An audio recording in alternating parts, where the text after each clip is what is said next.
there's a kind of political component beneath the symbolism that gives it a particular strength, as in the story Unteraploit or Interaploit.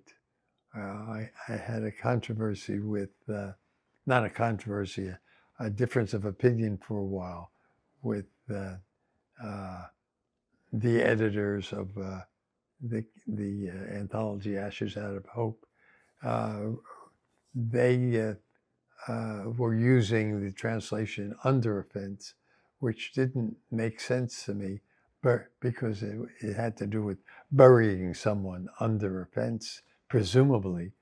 But since that didn't make sense, I suggested behind the fence, and there was a consultation with Pinkhes Kahanovitch, who said that in the Nister Kahanovitch's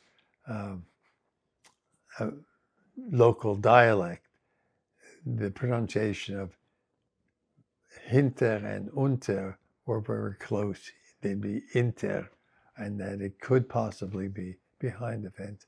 So Howe adopted that title for the story, which the story was picked by Ruth Wise as a particularly important one. And I was really very happy to be able to translate it.